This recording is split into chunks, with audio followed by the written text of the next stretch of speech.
Fala moçada, sejam todos muito bem-vindos.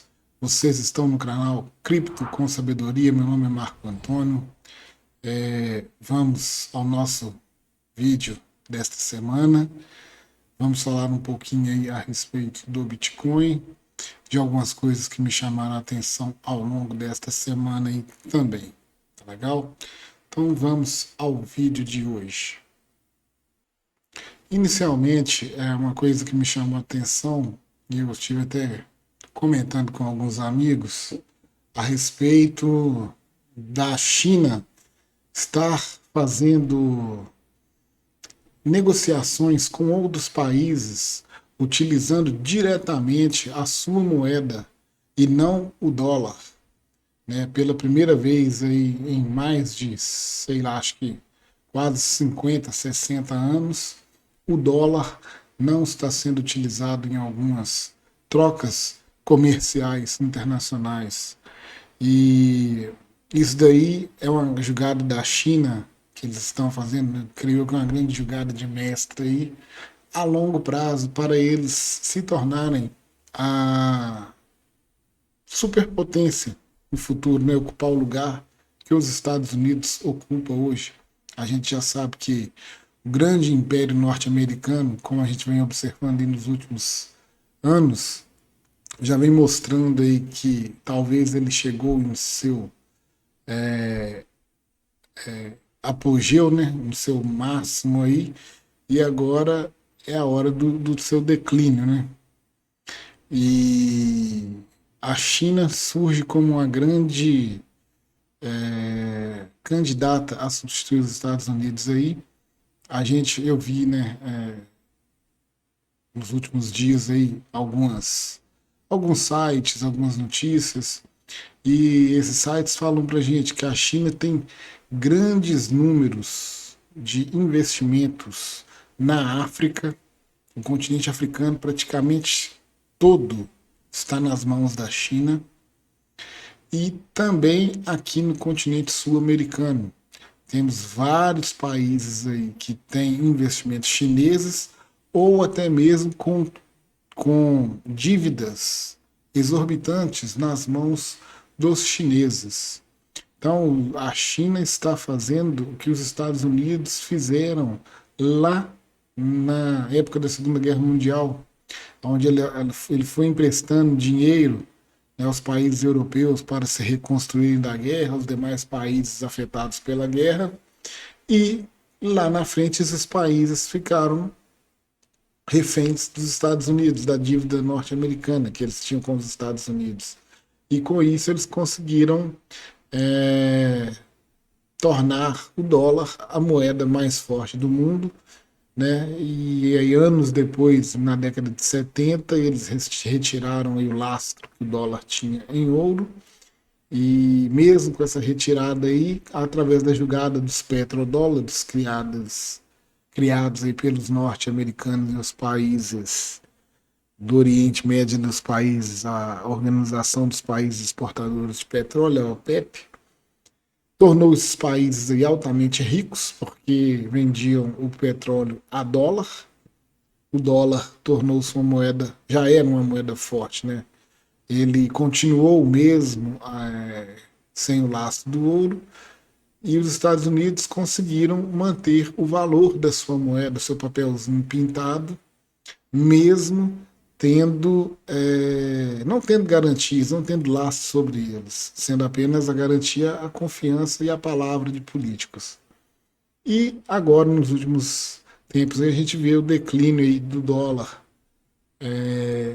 perdendo valor, e ele começou a ganhar valor aí quando o Fed começou a aumentar a taxa de juros aí, mas já começou aí a quebradeira de alguns bancos aí, o Fed provavelmente não vai poder manter essa política aí de aumento da taxa de juros, e aí com isso o dólar já voltou a perder valor aí.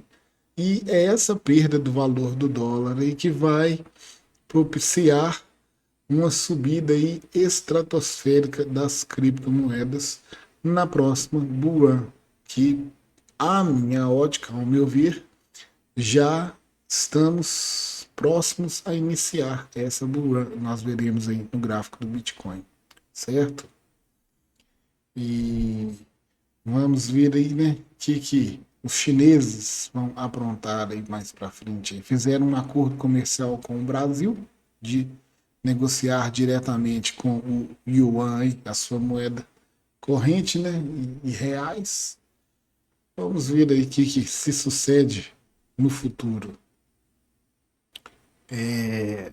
Um dos motivos aí que eu tenho esse canal, que eu resolvi abrir esse canal, é para que ele sirva, né, de registro, né, como se fosse um diário eletrônico, né, mesmo que não seja feito diariamente, para registro, né, de como estava na época, quais eram as minhas óticas, as minhas visões, o meu pensamento, e para comparar lá na frente, né, se estávamos com o pensamento correto ou não, porque é o tempo e o mercado, né, o tempo e o mercado, duas entidades que nos dirão lá na frente se estávamos com a visão, o pensamento corretos ou não. E também um outro objetivo do canal também é poder tentar ajudar aqueles que se interessarem pelo canal, né? E nada melhor do que a gente conversar com vocês, trazer ideias, debater ideias, para que possa contribuir para o meu crescimento, principalmente, primeiramente, eu vou colocar aí uma fotinha, um slidezinho para a gente poder ver isso daí, e também para ajudar você que se interessa aí pelo conteúdo do canal. Eu sou muito grato por você, né, estar conosco aí.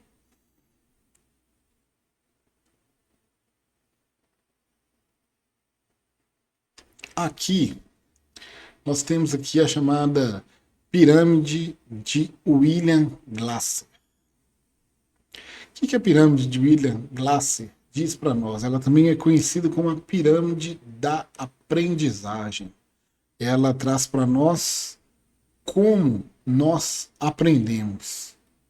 Então, essa pirâmide diz para nós o seguinte, que 10% a gente aprende, 10% do nosso conhecimento a gente aprende, retém através da leitura. O hábito da leitura, livros, né, jornais, revistas, são fundamentais para a nossa evolução intelectual, né? Eu gosto muito de ler, e então, mas a leitura traz para nós aí, a gente consegue assimilar 10% daquilo que a gente lê. Já quando escutamos alguém falar para nós, nós retemos 20% quando ouvimos. Quando vemos aquilo que nós tem a nossa visão, chama a atenção da nossa visão, né? Quando nós somos visuais, a gente retém 30%. Então aumenta aí quase 3 vezes quando em comparação com quando a gente lê. E quando nós vemos e ouvimos conjuntamente, isso sobe para 50%. Então sobe significativamente. Significativamente. E 70% aumenta quando nós discutimos com outros. Quando nós conversamos com outras pessoas, perguntamos para retirar nossas dúvidas, repetimos, relatamos, enumeramos, reproduzimos, né? Recordamos, debatemos, definimos e nomeamos. Então a conversa é muito importante para nós, para a gente poder, né, assimilar o que a gente aprende. E essa porcentagem sobe para 80% quando nós fazemos, né, a nossa prática. Então, quando nós colocamos em prática, a gente consegue assimilar muito mais do que quando nós não praticamos. A prática é um meio excelente para que possamos desenvolver a habilidade em nós daquilo que nós estamos tentando assimilar. Então, quais as maneiras de praticar? Escrevendo, interpretando, traduzindo, expressando, revisando, identificando, comunicando, ampliando, utilizando, demonstrando, praticando, diferenciando e catalogando. Então, quando a gente faz todas essas atividades, a gente está colocando em prática aquilo que nós aprendemos.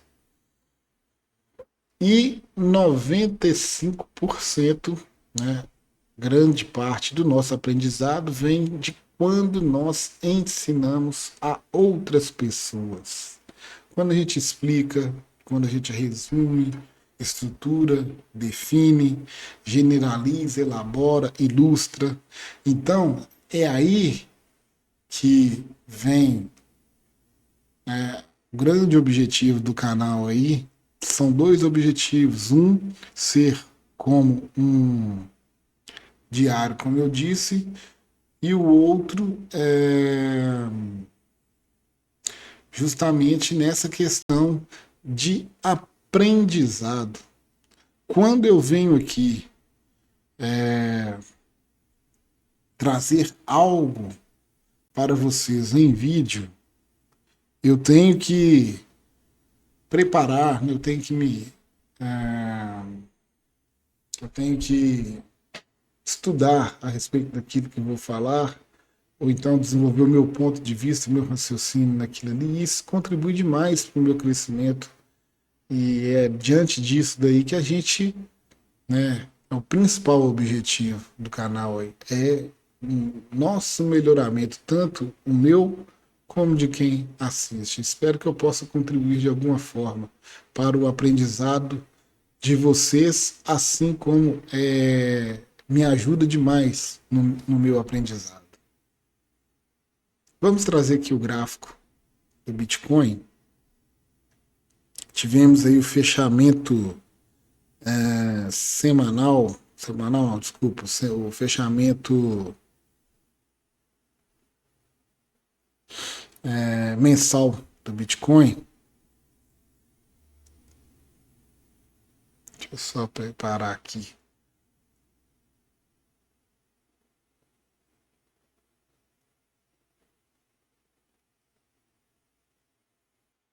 Então, temos aqui o Bitcoin na tela com vocês.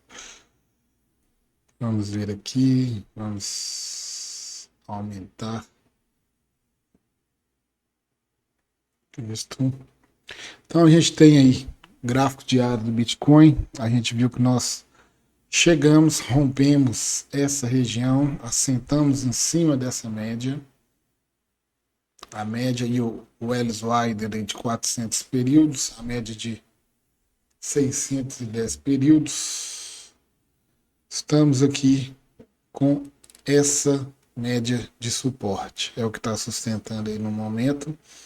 Acredito que aí aqui nós temos a nossa caixinha aqui funcionando lindamente aqui como a principal resistência de momento aí. Acredito eu que podemos ter uma pequena correção, se não estourar para cima, né, teremos uma pequena correção. Temos muito suporte. Temos muito suporte. Como suporte, temos aqui inicialmente a média de 21, 34, a média de 400 períodos, temos aqui 305, temos a média semanal de 9, temos aqui média de 72, média de 305 períodos, média de 21. Então temos aqui várias, né, aqui de 200 semanas e 100 semanas também. Então, temos muitas resistências aí para antes de tentar retornar para dentro desse caixote aqui. Por isso que eu acho que quem não comprou que neste fundinho, US$ 19.000 esse último fundo, ou no fundo mínimo, né? O fundo máximo aí, né? A mínima do ciclo é US$ 15.000. Quem não comprou lá não compra nunca mais, acredito eu. No diário aqui, ó, a estrutura de alta já foi toda retomada. A estrutura altista. Tipo assim, só não falo que tá 100%, que só volta 100% depois que todas as médias vão romperem e se estabelecerem acima das 610 aqui. Mas a estrutura está toda armada aí. Então a gente tem aí o Bitcoin nessa situação. Vamos ver aqui no semanal como nós estamos. Deixa eu tirar esses desenhos.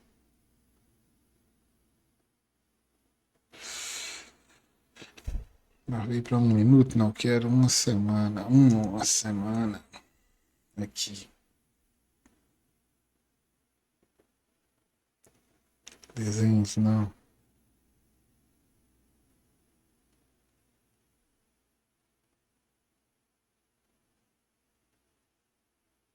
Vamos botar os desenhos. Então aqui a gente vê no semanal aí a gente está com essa estrutura. Nós fizemos o fundo lá. Estamos apoiados aqui sobre a média de 21 semanal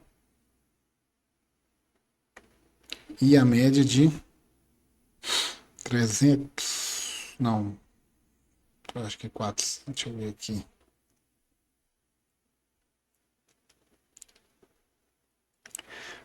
Essa acho que é de 300 períodos semanais. Então estamos apoiados aqui. E no gráfico mensal nós fechamos o mês. Temos aí a seguinte situação.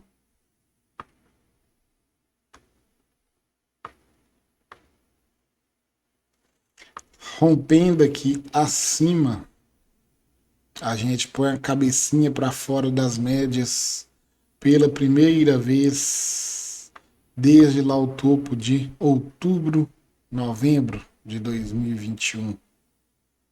Então a gente volta aqui a fechar acima e candle retomando a estrutura altista no mensal aí.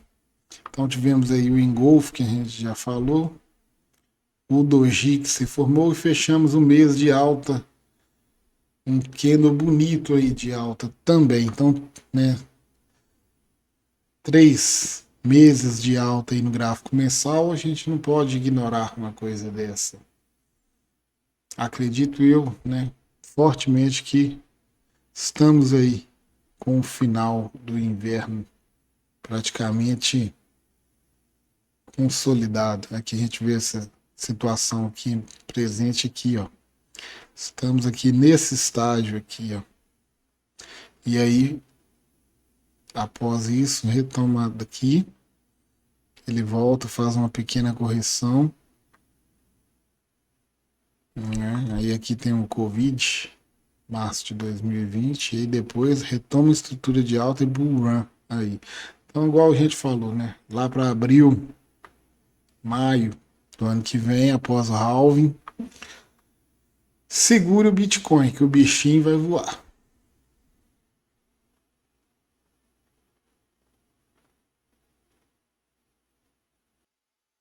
Passando agora para o estudo filosófico, temos aí Sêneca, nas suas cartas morais, trazendo para nós que as circunstâncias são o que nos engana. Tens de discernir entre elas. Abraçamos o mal antes do bem. Desejamos o oposto do que desejávamos antes. Nossas preces estão em guerra com elas mesmas e nossos planos com eles mesmos.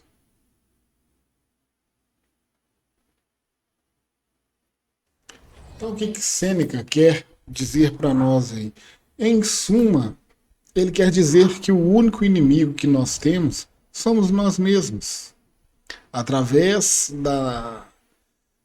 do nosso engano, né, em ler as situações, ler os momentos, nós criamos os principais adversários, os principais empecilhos para nós mesmos. Ele fala logo no início, né, que as circunstâncias são o que nos engana. E nós temos que aprender a discernir essas circunstâncias, saber fazer a leitura dessas circunstâncias. E aqui no mercado financeiro não é diferente. É a leitura que a gente faz ali do gráfico, daquele momento ali. É, na grande maioria das vezes, nós mesmos é que somos os nossos inimigos. Quando a gente monta uma operação às vezes ela não vai a nosso favor, talvez a gente fez uma leitura errada daquele momento, fez uma leitura, uma interpretação errônea dos indicadores, ou às vezes né, foi o próprio mercado mesmo que sinalizou que iria, mas não. Retornou, e aí a gente foi pego no meio do caminho aí. Mas faz parte, mas a gente sabe né, que nada funciona 100%, né, não teremos 100% de sucesso nas operações aí, mas bola para frente, vamos seguir adiante. E ele fala também que a gente tem uma como que é a palavra? Uma predisposição a abraçar o mal antes do bem. Então a gente tem uma facilidade em querer. Jordan Peterson fala muito nisso no livro dele, 12 Regras para a Vida, que a gente tem que aprender a escolher o que traz significado, não o que é conveniente para nós. Porque o que é significativo para a gente muitas vezes dá muito trabalho. Dá trabalho demais. E nós não queremos trabalho. A gente quer a fórmula pronta, as coisas prontas de mão beijada. A gente quer o que é conveniente. E nem sempre o que é conveniente é o melhor para nós. E aí também a gente tem como nós, como principais inimigos, também os nossos desejos. Aí fala, desejamos o oposto do que desejávamos antes. A gente ser eterno e satisfeito na vida. Eu quero, mas a partir do momento que eu vejo que o outro tem, às vezes, um melhor do que eu queria, uma coisa melhor do que eu queria, né? Aí eu já, aquilo que eu, às vezes, levei um tempo para adquirir, com esforço, aí eu já fico desgostoso com aquilo, porque o fulano tem um melhor do que o meu.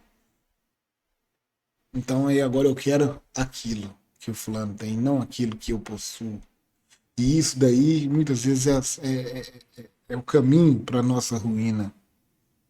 Então a gente tem que alinhar os nossos planos, os nossos pensamentos, as nossas atitudes, as nossas ações, para que eles trabalhem conosco em nosso favor na mesma direção e não em direção oposta a nós. Pois, se assim o for, nós mesmos somos os nossos inimigos, assim como Sêneca disse. Então, meus amigos, meus irmãos, gostaria de agradecer a vocês pela audiência, pela paciência. Espero que tenha sido frutífero para vocês o vídeo de hoje aí e que possamos nos encontrar novamente em breve aqui neste mesmo canal no próximo vídeo. Muito obrigado a todos vocês.